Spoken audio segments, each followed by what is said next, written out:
In this world, we, as individuals, have lots of aspirations and dreams.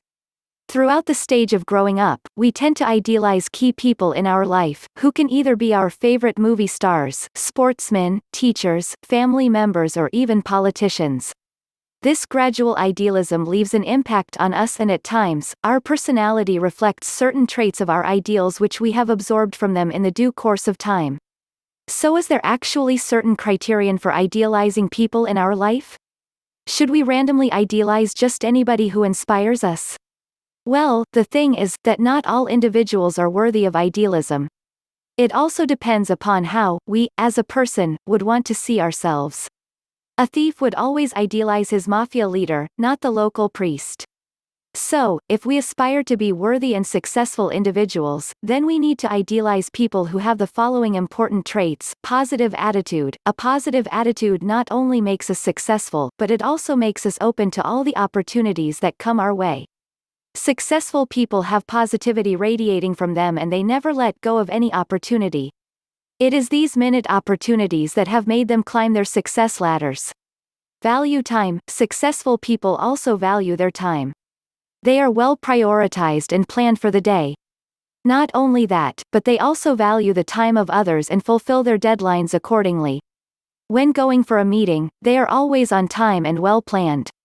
Accountability. Despite being high risk takers, successful people tend to be accountable for their actions, successes, and failures.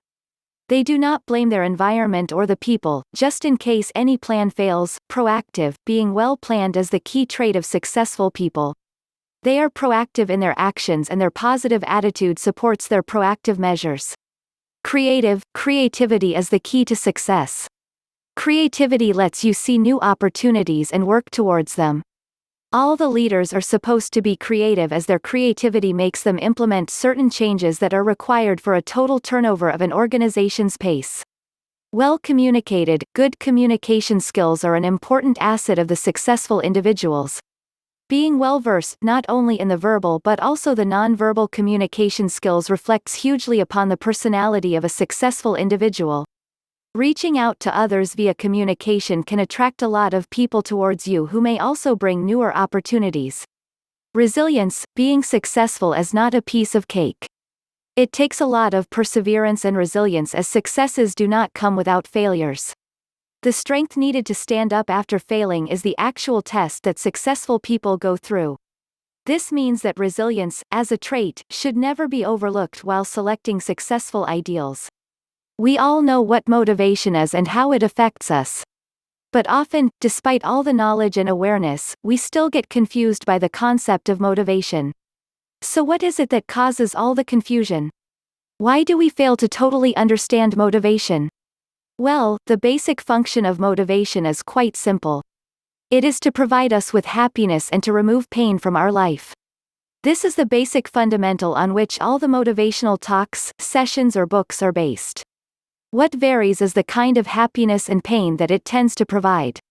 This makes you read books and take sessions in order to realize what techniques you ought to do in order to be motivated. So why exactly is motivation the key factor behind our success? Why not intelligence or hard work, for instance? Surely, motivation must have something that it got this status.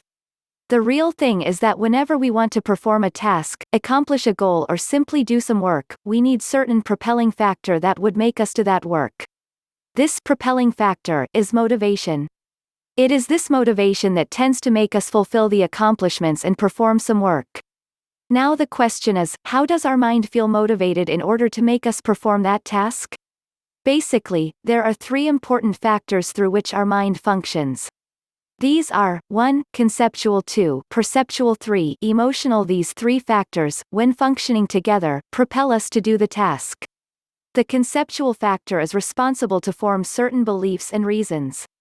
All the motivations we feel arise in this region, as once we form a belief about accomplishing something, we feel motivated towards that task. The perceptual region is involved with the collection of sensory data. Once motivated, we use this perceptual sense in order to relate to our motivation and further increase it. The emotional region is involved with our emotions, which may be fear, happiness, excitement, apprehension, or anything related to the task at hand. Motivation is also felt by the emotional region, which then gives rise to the elements of excitement and happiness, which we feel when we are motivated.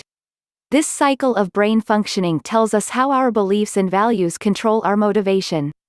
Once we have set the right approach and geared up with the right beliefs, we would never go astray from our motivated goal. Positivity is a great supporter of motivation and happiness, and it multiplies the effect of motivation. Therefore, if our beliefs are backed up by the foundation of positivity, then we would be able to firmly uphold our motivation.